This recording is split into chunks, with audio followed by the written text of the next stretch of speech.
И премалку, но и премногу спиење може да биде ризично.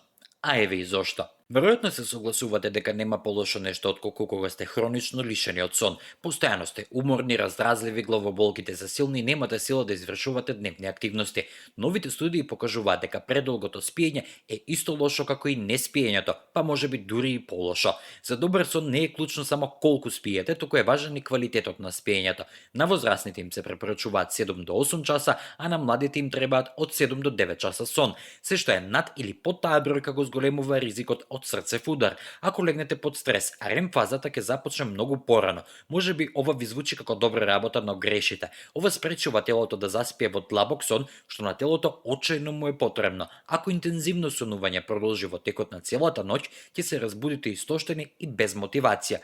Премалку, но и премногу сон може да предизвика здравствени проблеми како раздразливост, помалку енергија, матнина на видот, дебелење, болести на срцето, висок крвен притисок, дијабетес, депресија, па и мозочен удар.